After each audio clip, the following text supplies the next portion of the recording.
अब हम क्वेश्चन करने जा रहे हैं PYQ, प्रीवियस ईयर क्वेश्चन करने जा रहे हैं हाइब्रिडाइजेशन टॉपिक पे। तो ध्यान से देखना, ये पहला क्वेश्चन है नीट 2017 का, और ये कह रहा है विच of the following pairs of compounds is isoelectronic and iso structural.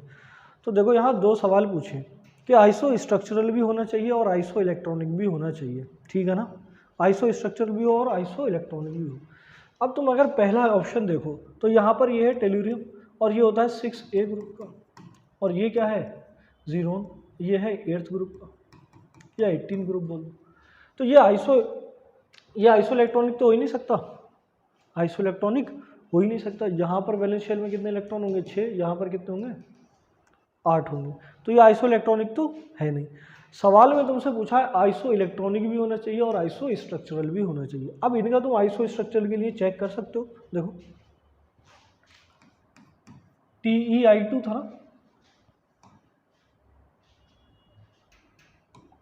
TeI2 tellurium, तो ये है, इसमें इलेक्ट्रॉन होते हैं वैलेंस शेल में 6 इलेक्ट्रॉन, तो 2 तो I के साथ और 2 क्या हो जाएंगे बॉन्ड पेयर, 2 क्या हो जाएंगे लोन पेयर। तो ये बताओ 2 बॉन्ड पेयर और 2 लोन पेयर, तो यहाँ 4 हो जाएगा, ये हो जाएगा sp3।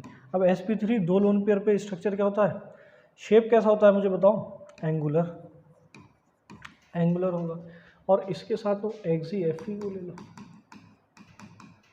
यहाँ इलेक्ट्रॉन होते हैं 8, तो 2 तो बॉन्ड बनाएंगे और 3 हो जाएंगे लोन पेयर, 3 क्या हो जाएंगे लोन पेयर। तो यहाँ 2 बॉन्ड पेयर और 3 lone pair. Steric number 5 hybridization हो जाएगा sp3D, और शेप क्या होगा लीनियर। तो बताओ आइसो स्ट्रक्चरल भी नहीं है और आइसो इलेक्ट्रॉनिक भी नहीं है। इसके बाद जो दूसरा ऑप्शन है, दूसरा ऑप्शन इसे समझना, ये है IBr2- और XeF2-। इसको ज़रा समझना, IBr2- XeF2। बताओ ये जो निगेटिव चार्ज है ये किसके ऊपर होगा, सेंट्रल एटम के ऊपर। किसके ऊपर होगा, I- के ऊपर ये निगेटिव चार्ज होगा, ठीक है ना। अब इसे ऐसे ही सॉल्व करना, आसान ऐसे ही सॉल्व करना है। तुम अगर दोनों निकालने जाओगे ना, आइसो इलेक्ट्रॉनिक और आइसो स्ट्रक्चरल, तो सॉल्व तो हो जाएगा लेकिन टाइम बहुत ले लेगा, समझ रहे हो, बहुत टाइम टेकिंग हो जाएगा। ये सॉल्व तो हो जाएगा लेकिन टाइम टेकिंग है। इसको करने का तरीका क्या है, ये I- हो गया ना, I-। अब आयोडीन है, हेलोजन है, तो वैलेंस शेल में इलेक्ट्रॉन कितने होंगे 7, और एक और इलेक्ट्रॉन आ गया, एक और इलेक्ट्रॉन हो गया, अब कितने हो गए 8। और तुम बताओ यहाँ Xe में भी कितने होंगे 8। तो इन दोनों में वैलेंस शेल में इलेक्ट्रॉन सेम हो गए। अब सराउंडिंग एटम यहाँ भी कितने हैं 2, यहाँ भी कितने हैं 2, तो जाहिर सी बात है इन दोनों का हाइब्रिडाइजेशन भी same, number of bond pair, number of lone pair भी सेम, और शेप भी सेम, ठीक। देखो यहाँ वैलेंस इलेक्ट्रॉन भी सेम, I- है ना, I- है, तो 7 से कितने हो गए 8, यहाँ भी कितने 8। तो ये आइसो इलेक्ट्रॉनिक भी हो जाएगा और आइसो स्ट्रक्चरल भी। सबसे अच्छा तरीका, अगर दोनों क्वेश्चन है आइसो इलेक्ट्रॉनिक भी पूछे और आइसो स्ट्रक्चरल भी पूछे, तो सबसे अच्छा तरीका यही है कि सबसे पहले तुम ये मैच करो कि कहाँ पर आइसो इलेक्ट्रॉनिक कंडीशन है। और यहाँ देखो चार्ज इसके ऊपर -1 है, 7 इलेक्ट्रॉन होते हैं, एक और हो गया 8, और यहाँ तो वैसे ही 8 है, ठीक है ना। उसके बाद जब सराउंडिंग चेक करोगे दोनों में 2-2 है, सराउंडिंग दोनों में कितने हैं 2-2, तो इसका मतलब ये आइसो इलेक्ट्रॉनिक है। और अभी हमने चेक भी कर लिया ये आइसो स्ट्रक्चरल भी होगा। देखो हाँ, यहाँ देखो 2 बॉन्ड पेयर होंगे इस पे, 3 लोन पेयर, यहाँ भी 2 बॉन्ड पेयर और 3 लोन पेयर, दोनों sp3D और दोनों होंगे लीनियर, दोनों क्या हो जाएंगे लीनियर। ये बात समझ में आ गई। इसके बाद आगे चेक करने की जरूरत नहीं है, फिर भी चेक कर लो। देखो यहाँ पर वैलेंस इलेक्ट्रॉन कितने होंगे 7, और यहाँ वैलेंस इलेक्ट्रॉन 8, तो ये आइसो इलेक्ट्रॉनिक तो हो ही नहीं सकता। इसके बाद देखो तुम ये क्वेश्चन देखो, ये ऑप्शन अच्छा है, इसको समझ लो ज़रा, BeCl2 और XeF2, इसको समझ लो ज़रा, BeCl2 XeF2। अब अगर इनका स्ट्रक्चर चेक करोगे तो BeCl2 ये हो जाएगा, ये है लीनियर, sp हाइब्रिडाइजेशन है लीनियर, XeF2 अभी देखा हमने यार sp3D, और ये भी कैसा है लीनियर। तो ये आइसो स्ट्रक्चरल तो दोनों है, दोनों का स्ट्रक्चर शेप दोनों का कैसा होगा लीनियर। लेकिन तो ज़रा तुम देखो क्या इसमें इलेक्ट्रॉन सेम है, यहाँ वैलेंस इलेक्ट्रॉन है 2 और यहाँ वैलेंस इलेक्ट्रॉन है 8, इसका मतलब ये आइसो इलेक्ट्रॉनिक नहीं है। आइसो स्ट्रक्चरल तो है लेकिन आइसो इलेक्ट्रॉनिक नहीं। तो आंसर जो जाएगा वो कौन सा जाएगा? आंसर जाएगा सेकेंड वाला। क्या समझ में आया नहीं आया? बोलो। अब दूसरा क्वेश्चन देखो, कह रहा है hybridization of atomic orbital of nitrogen in NO2 plus NO3 minus and NH4 plus are respectively. तो इसे जरा देखो तुम, NO2 प्लस NO3 माइनस और NH4 प्लस। ठीक, देखो अब ये आयन का केस है, आयन का केस। तो मैंने तुम्हें ये बताया था कि अगर कोई भी मॉलिक्यूल है और उसमें सराउंडिंग एटम में ऑक्सीजन प्रेजेंट हो, तो उस ऑक्सीजन पे क्या मान लेना है तुम्हें? नेगेटिव चार्ज, और वहाँ सेंट्रल एटम पे क्या मान लेना है? Positive charge. उसके अलावा मैंने कहा था जो भी चार्ज हो किस पे मान लो? सेंट्रल एटम पे। अब पहला केस देखो, यहाँ प्लस चार्ज दे रखा है NO2 प्लस, और NO2 प्लस है, इसका मतलब ये प्लस चार्ज किस पे होगा? सेंट्रल एटम पे। ऑक्सीजन पे तो नेगेटिव होता है, ज़्यादा इलेक्ट्रोनेगेटिव होता है। अब नाइट्रोजन के पास 5 वैलेंस इलेक्ट्रॉन होते हैं। कितने वैलेंस इलेक्ट्रॉन होते हैं? 5। उसमें से एक इलेक्ट्रॉन लूज कर दिया इसने, तभी तो पॉजिटिव चार्ज आया। यानी अब टोटल इलेक्ट्रॉन कितने हो गए? 4। तो ये 4 इलेक्ट्रॉन है, तो 2 बॉन्ड बना लेंगे ऑक्सीजन के साथ। मुझे बताओ, यहाँ 2 बॉन्ड पेयर होंगे और 0 लोन पेयर होगा। 2 बॉन्ड पेयर और 0 लोन पेयर। तो मुझे बताओ यहाँ जो हाइब्रिडाइजेशन आएगा वो क्या आएगा? sp। हाइब्रिडाइजेशन क्या आ जाएगा? sp। और जो शेप होगा वो क्या होगा? लीनियर। इसके बाद करें NO3 माइनस की। तो मैंने बताया था, मैंने तुम्हें एक और तरीका बताया था कि जितना भी माइनस चार्ज हो उतने ऑक्सीजन को सिंगल बॉन्ड से जोड़ देना। तो एक ही है, एक ऑक्सीजन को किससे जोड़ दो? सिंगल बॉन्ड से। इसके पास 5 वैलेंस इलेक्ट्रॉन होते हैं, एक इसने यूज़ कर लिया ऑक्सीजन के साथ बॉन्डिंग में, 4 और बचे, तो 2 इलेक्ट्रॉन से डबल बॉन्ड यहाँ बना लेगा और 2 इलेक्ट्रॉन से यहाँ क्या बना लेगा? ये कोऑर्डिनेट बॉन्ड। क्योंकि 8 इलेक्ट्रॉन से ज़्यादा नहीं हो सकते, ऑक्टेट रूल भी फॉलो करना होता है। तो देखो यहाँ 3 बॉन्ड पेयर है और 0 लोन पेयर है। 3 bond pair 0 lone pair, hybridization होगा sp2। और स्ट्रक्चर पूछा नहीं है, लेकिन इसका स्ट्रक्चर हो जाएगा ट्राइगोनल प्लेनर। इसके बाद अगला देखो NH4 प्लस। तो यहाँ पॉजिटिव चार्ज किस पे मान लेना है? सेंट्रल एटम पे। 5 वैलेंस इलेक्ट्रॉन होते हैं, एक पॉजिटिव चार्ज है, तो एक इलेक्ट्रॉन गायब हो जाएगा, तो 4 ही बचेंगे और ये 4 हाइड्रोजन के साथ जुड़ जाएंगे। यहाँ finally 4 bond pair 0 lone pair, steric number 4 होगा, हाइब्रिडाइजेशन sp3, शेप इसका हो जाएगा टेट्राहेड्रल। ठीक है ना? तो इसको अब तुम चेक कर लो। NO2 प्लस का है sp, इसका sp2, इसका sp3। ऑप्शन मैच कर लो, sp sp2 sp3।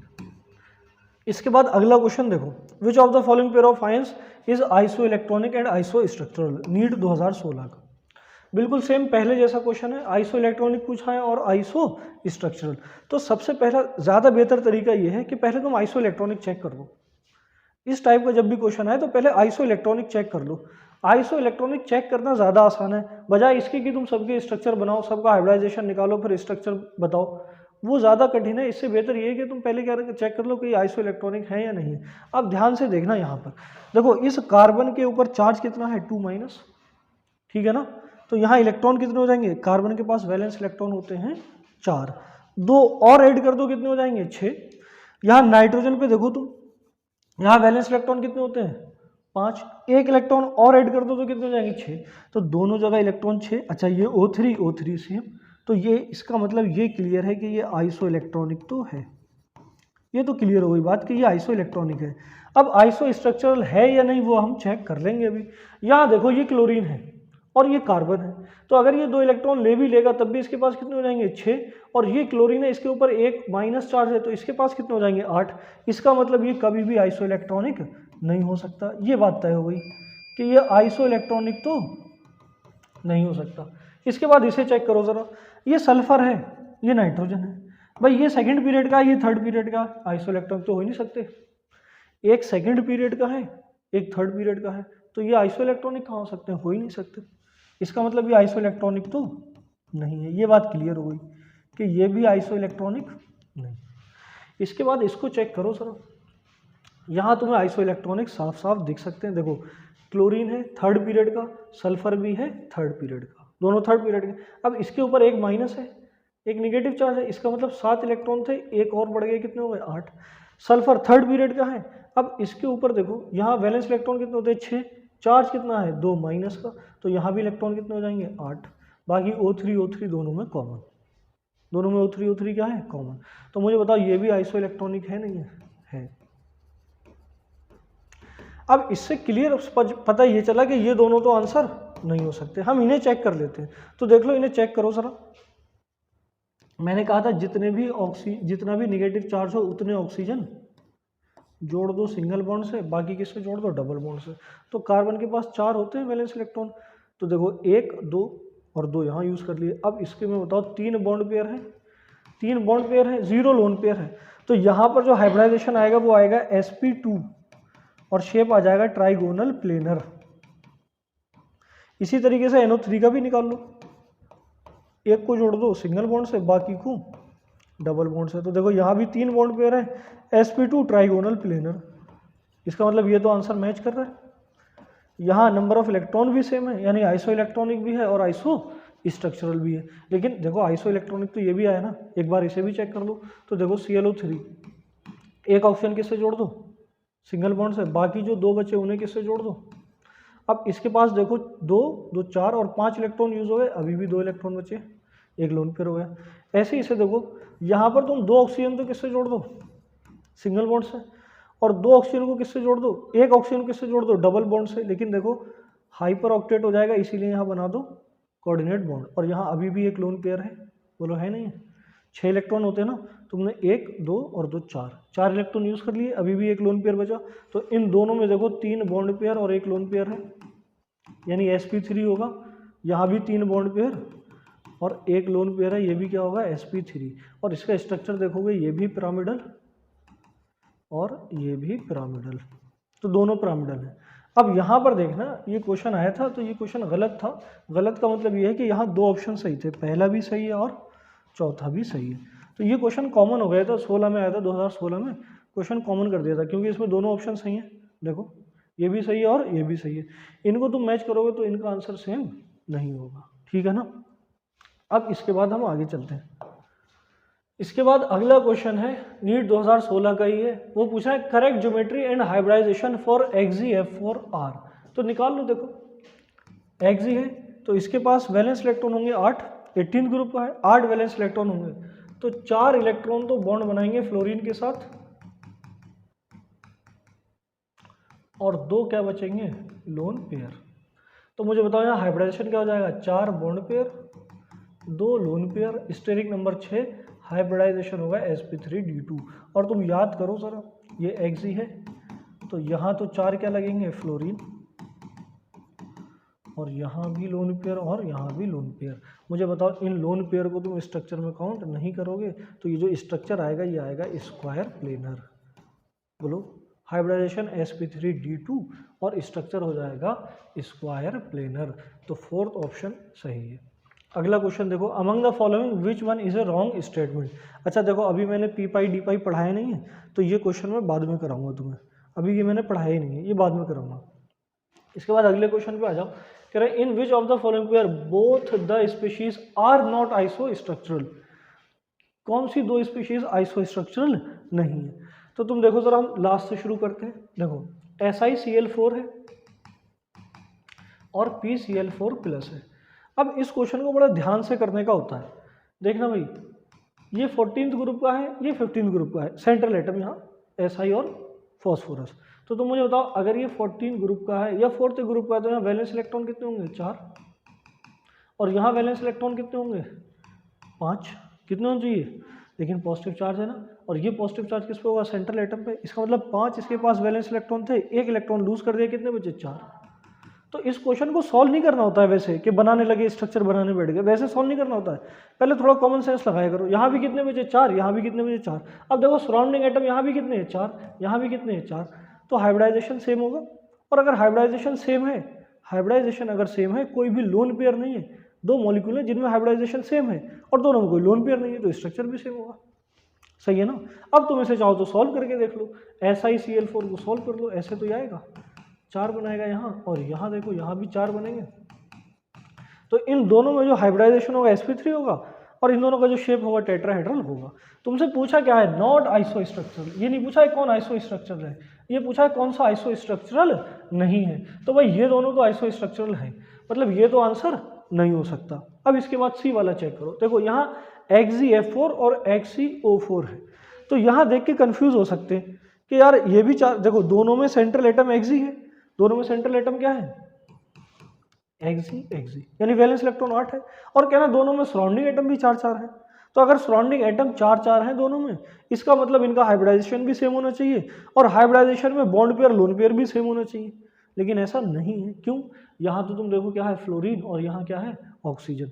फ्लोरीन को जब भी हम जोड़ते हैं सिंगल बॉन्ड से, और ऑक्सीजन को किससे जोड़ेंगे, डबल बॉन्ड से। तो देखो यहाँ जब तुम बनाओगे ये 4 फ्लोरीन और 2 क्या बचेंगे यहाँ, लोन पेयर। लेकिन जब ऑक्सीजन देखोगे तो डबल बॉन्ड से जुड़ेगा, तो यहाँ पर इसके 8 इलेक्ट्रॉन यूज हो जाएंगे। तो यहाँ तुम बात करो तो 4 तो बॉन्ड पेयर हैं और 2 लोन पेयर। यहाँ हाइब्रिडाइजेशन आएगा sp3d2। और अभी हमने क्वेश्चन किया था 4 बॉन्ड पेयर और 2 लोन पेयर वाला, शेप होता है स्क्वायर प्लेनर। और यहाँ तुम देखो 4 बॉन्ड पेयर हैं और लोन पेयर 0 है, तो यहाँ स्टेरिक नंबर 4 है, हाइब्रिडाइजेशन sp3 हाइब्रिडाइजेशन हो और लोन पेयर ना हो तो शेप होता है टेट्राहेड्रल। तो देखो आंसर यही आ गया, आंसर आ गया यहाँ देखो स्क्वायर प्लेनर है यहाँ, और यहाँ क्या आ गया, टेट्राहेड्रल। यानी इसका मतलब इसका जो आंसर होगा वो ये होगा। पूछा है नॉट आइसो स्ट्रक्चरल, तो भाई ये दोनों आइसो स्ट्रक्चरल नहीं है। इसके अलावा भी तुम और जो बचे उन्हें भी चेक कर सकते हो। देखो ये है NH3 PH3, अब ये सेकंड पीरियड का, ये थर्ड पीरियड का है, लेकिन ग्रुप कौन सा है दोनों का, 15, या कह लो 5th ए ग्रुप है दोनों में, तो यार दोनों में वैलेंस इलेक्ट्रॉन सेम होंगे।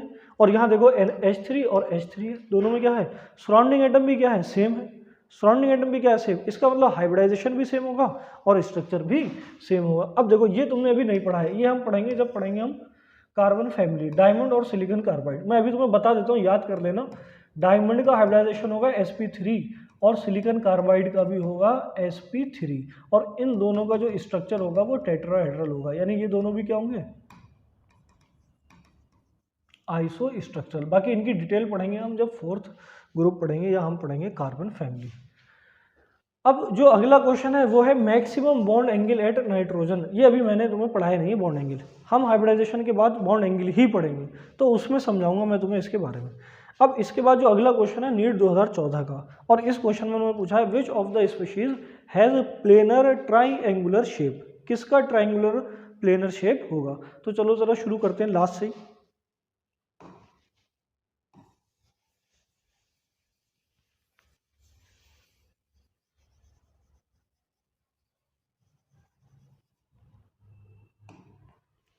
प्लेनर ट्रायंगुलर शेप किसका होगा, देखो ये CO2 है, तो भाई CO2 तो सिंपली देखो 2 बॉन्ड पे sp होगा, लीनियर होगा, ये तो है नहीं। देखो NO2 माइनस, तो एक ऑक्सीजन को तुमने जोड़ दिया सिंगल बॉन्ड से, एक को जोड़ दिया डबल बॉन्ड से, बाकी एक ऑड इलेक्ट्रॉन है।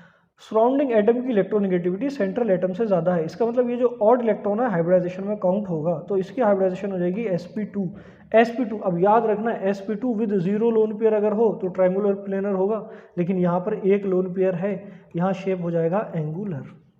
इसके बाद देखो तीसरा ऑप्शन NO3 माइनस, तो देखो एक ऑक्सीजन को तुमने जोड़ दिया सिंगल बॉन्ड से, 2 ऑक्सीजन और बचे, तो एक को तो जोड़ दो डबल बॉन्ड से और एक को किससे जोड़ दो, कोऑर्डिनेट बॉन्ड से। यहाँ तुम देखो 3 बॉन्ड पेयर है, 0 लोन पेयर है, तो यहाँ स्टेरिक नंबर 3 हाइब्रिडाइजेशन हो जाएगा sp2, और अगर sp2 हाइब्रिडाइजेशन हो लोन पेयर 0 हो तो वहाँ स्ट्रक्चर क्या होता है, ट्रायंगुलर प्लेनर। तो आंसर क्या चला जाएगा, सेकंड नहीं जाएगा थर्ड, आंसर क्या चला जाएगा, थर्ड, सॉरी इसका आंसर जाएगा सेकंड, ठीक है ना, ठीक। अब इसके बाद जो अगला क्वेश्चन है वो नीट 2013 का पूछ रहे हैं आइसो स्ट्रक्चरल कौन है। तो देखो जो मैंने तुम्हें पहले तरीका बताया था, यहाँ है XeF2, यहाँ क्या है XeF2, तो यहाँ पर देखो इलेक्ट्रॉन कितने होंगे, वैलेंस इलेक्ट्रॉन 8 और सराउंडिंग एटम है 2। यहाँ तुम देखो sp है, ये 5th ग्रुप का है, तो वैलेंस इलेक्ट्रॉन 5। यहाँ पर तुम देखो ये तो बेरियम है, यहाँ वैलेंस इलेक्ट्रॉन है सिर्फ 2 और यहाँ वैलेंस इलेक्ट्रॉन है 6। लेकिन यहाँ तुम देखो ये I माइनस को तुम I माइनस की तरह मत देखो, 7 इलेक्ट्रॉन है, एक माइनस चार्ज है तो 8 हो जाएंगे, तो इस I माइनस को बिल्कुल Xe की तरह ही तुम देखो, क्योंकि 8 इलेक्ट्रॉन यहाँ है, 8 वैलेंस इलेक्ट्रॉन यहाँ है। इसके बाद सराउंडिंग में देखो यहाँ 2 एटम, यहाँ भी 2 एटम, तो शॉर्टकट में अगर करना है तो देखो बिल्कुल सेम स्ट्रक्चर बना है, I माइनस को ट्रीट करो Xe की तरह, तो ये बन जाएगा XeCl2, वहाँ है XeF2। इसका मतलब जो आइसो स्ट्रक्चरल होगा वो यही होगा। In which of the following pair both the species have sp3 hybridisation. अब चेक करो जरा, देखो ये सिलिकॉन है, हाइब्रिडाइजेशन अगर शॉर्ट में सॉल्व करना है, ध्यान से सुनना मेरी बात, अगर तुम्हें हाइब्रिडाइजेशन के क्वेश्चन शॉर्ट में जल्दी में सॉल्व कर लेना है, बिना पेन चलाए अगर सॉल्व करना है, तो उसके लिए तुम्हें पीरियोडिक टेबल बहुत अच्छे से आनी चाहिए। अब देखो तुम अगर इसको चेक करो तो यहाँ सिलिकॉन जो है वो 4th ग्रुप का है, और बेरिलियम कौन सा ग्रुप का है, अरे ये 2nd ग्रुप का है, दोनों में कोई मैच ही नहीं है, इनका हाइब्रिडाइजेशन सेम होना बड़ा मुश्किल है। तुम देखो यहाँ सराउंडिंग एटम कितने हैं, 4, यहाँ 2, तो अगर तुम इसे सॉल्व करोगे ये आ जाएगा यहाँ F और यहाँ भी F, ये तो sp3 आ जाएगा। और इसको तुम चेक करोगे ये तो sp आएगा, 2 ही तो हैं, तो 2 ही तो बॉन्ड पेयर बना सकता है मैक्सिमम, ये हो जाएगा sp। अब इसके बाद यहाँ चेक करो, देखो यहाँ NF3 है, NF3 तुम्हें मालूम है भाई नाइट्रोजन कौन से ग्रुप का है, 5th ग्रुप का, तो एक लोन पेयर हो जाएगा और 3 क्या आ जाएंगे यहाँ बॉन्ड पेयर, तो 3 बॉन्ड पेयर, एक lone pair, steric number 4 hybridization sp3। और दूसरा जरा चेक करो H2O, तो यहाँ तुम देखो H2O को जब तुम चेक करोगे तो ये इस तरीके से होगा, यहाँ 2 bond pair 2 lone pair, steric number यहाँ भी 4 और यहाँ भी हाइब्रिडाइजेशन sp3, तो इन दोनों में हाइब्रिडाइजेशन क्या हो गया sp3। अब सवाल तुमसे सिर्फ हाइब्रिडाइजेशन का पूछा है, अगर आइसो स्ट्रक्चरल भी पूछ लेता, ये पूछ लेता इन दोनों किस पेयर में हाइब्रिडाइजेशन भी सेम है और स्ट्रक्चर भी सेम है, तब ये आंसर नहीं होता। अभी सिर्फ क्या पूछा है हमने, हाइब्रिडाइजेशन, कोई बात नहीं, हाइब्रिडाइजेशन इन दोनों में क्या हो जाएगा, सेम। अब इसमें तुम देखो 5th ग्रुप का है, सराउंडिंग एटम सेम है, ये 3rd का है, सराउंडिंग एटम सेम है, हाइब्रिडाइजेशन सेम हो ही नहीं सकती, यहाँ sp3 होगी, यहाँ sp2। इसके बाद इसे चेक करो, यहाँ वही बिल्कुल सेम H2O जैसा ही तो है, इस बार सल्फर आ गया, सेंट्रल एटम में इस बार कौन है, सल्फर, तो सेम कंडीशन होगी, sp3 2 लोन पेयर होंगे, और यहाँ देखो BF3 है, ये क्या हो जाएगा sp2, ठीक है ना, बोलो। तो इसका आंसर क्या हो जाएगा भाई, 2nd। अब इसके बाद तुम अगला क्वेश्चन देखो जरा, अगला क्वेश्चन देखो, नीट 2012 का, ये कह रहा है विच of the following pair is iso structural, कौन से पेयर आइसो स्ट्रक्चरल हैं, और ब्रैकेट में इन्होंने लिखा है शेप भी सेम है, हाइब्रिडाइजेशन भी क्या होना चाहिए, सेम। अब तुम यहाँ चेक करो, ये बोरोन है, ये बोरोन है, 3 इसमें क्या है, क्लोरीन, सराउंडिंग एटम 3 है, ये अपने आप 3rd ग्रुप का है, और इसमें सराउंडिंग एटम भी कितने हैं, 3, इसका मतलब 3 बॉन्ड पेयर बनाएगा, और यहाँ लोन पेयर कोई भी नहीं होगा, यहाँ हाइब्रिडाइजेशन हो जाएगा sp2 और स्ट्रक्चर हो जाएगा इसका प्लेनर। लेकिन BrCH3 को देखो, यहाँ 3 तो क्या बनेंगे बॉन्ड और 2 क्या होंगे लोन पेयर, तो ये हो जाएगा 3 बॉन्ड पेयर और 2 lone pair, steric number 5 hybridization sp3d। Structure होगा वो होगा टी शेप, याद करो टी शेप हो जाएगा, तो ये दोनों आइसो स्ट्रक्चरल तो है ही नहीं। अगला ऑप्शन देखो NH3 NO3 माइनस, यहाँ तुम देखो 3 सिग्मा बॉन्ड होंगे और 1 लोन पेयर, हाइब्रिडाइजेशन हो जाएगा sp3 1 lone pair sp3 hybridisation हो तो ये हो जाएगा पिरामिडल। इसके बाद अगर इसे चेक करो NO3 माइनस, तो एक ऑक्सीजन को जोड़ दो सिंगल बॉन्ड से, एक को जोड़ दो डबल बॉन्ड से और एक बना दो कोऑर्डिनेट बॉन्ड, ये हो जाएगा sp2 प्लेनर। इसका मतलब ना तो इनका हाइब्रिडाइजेशन सेम है ना ही इनका स्ट्रक्चर सेम है। इसके बाद तीसरा देखो, ये 5th ग्रुप का है, ये 3rd ग्रुप का है, और इन दोनों के सराउंडिंग एटम है सेम, तो इनका हाइब्रिडाइजेशन कभी भी सेम नहीं हो सकता, ना स्ट्रक्चर सेम होगा। इसके बाद देखो इसे, ये 3rd ग्रुप का है और ये 5th ग्रुप का है, लेकिन इसके ऊपर है पॉजिटिव चार्ज, इसका मतलब इसके पास वैलेंस इलेक्ट्रॉन 5 थे, एक पॉजिटिव चार्ज, वैलेंस इलेक्ट्रॉन रह गए 4। ये 3rd ग्रुप का है, इसके पास वैलेंस इलेक्ट्रॉन 3, लेकिन एक माइनस का चार्ज है, इसका मतलब इसके पास वैलेंस इलेक्ट्रॉन कितने हो जाएंगे 4। अब देखो सराउंडिंग एटम दोनों जगह सेम है, इसका मतलब इनका हाइब्रिडाइजेशन भी क्या होगा, सेम, और स्ट्रक्चर भी क्या हो जाएगा, सेम। अब निकालोगे तो sp3 हाइब्रिडाइजेशन आएगा और टेट्राहेड्रल देखो BF4 ऐसे हो जाएगा, एक F माइनस है, तो 4 bond pair 0 lone pair sp3, और ऐसे ही तुम इसे देखो, यहाँ भी 4 बॉन्ड पेयर 0 लोन पेयर, तो ये भी sp3 ये भी sp3 और दोनों क्या हो जाएंगे टेट्राहेड्रल।